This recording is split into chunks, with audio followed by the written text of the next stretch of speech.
Ayer fue un día duro para la prensa de este país. El Washington Post anunció despidos masivos.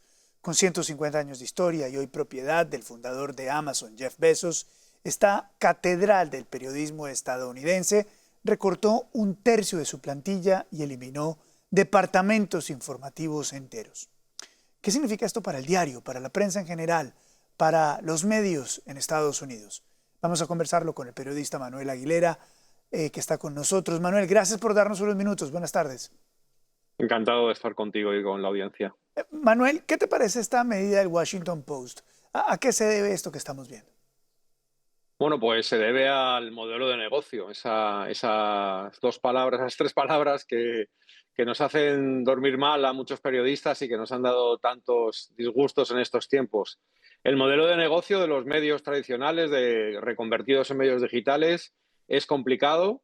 Por eso, cuando uno se entera de que un empresario como Jeff Bezos llega a la propiedad de Washington Post, le da cierta tranquilidad de que un empresario con esa espalda tan ancha, con esas empresas tan exitosas en otros sectores, pueda asumir una aventura y un rumbo de un medio tan importante como Washington Post. Realmente yo no me esperaba que Bezos no haya tenido la paciencia, la apuesta, la tranquilidad, la búsqueda de un equipo que le hubiera llegado a conseguir esa piedra angular que es, insisto, encontrar el equilibrio en ese modelo de negocio. Es muy decepcionante, Sí. es muy triste y es muy preocupante para el futuro de la prensa libre en este país, ¿no? Manuel, ¿esto tiene que ver algo con la posición reciente de Jeff Bezos, empresario, Amazon, empresa que manda cohetes al espacio? ¿Tiene que ver esto con buscar hacer puntos con Donald Trump?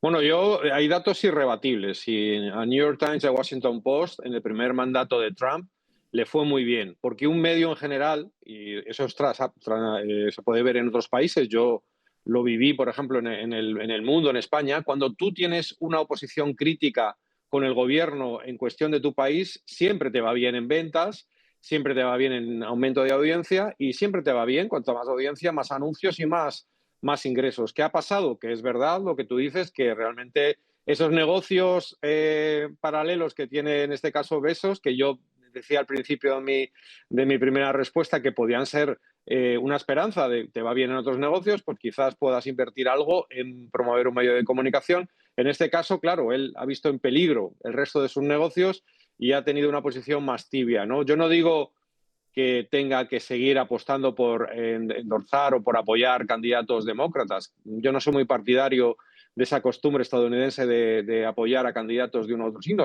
pero Sí. sí seguir haciendo un periodismo crítico de control del poder, porque si el periodismo renuncia a su parte crítica y a su parte de control, ya deja de ser periodismo, se convierte en relaciones públicas, como dijo alguno por ahí hace años. Gran parte de la estabilidad de los medios de comunicación, especialmente de los periódicos, era tener dueños publishers que de hecho les importaba muy poco el tener buenas relaciones con los gobiernos. Eran periodistas, eran millonarios que veían esto como tener una joya por encima de las predilecciones políticas. Eso de tener un medio de comunicación como una joya, como un santo grial, también se acabó. Esa mística también se acabó.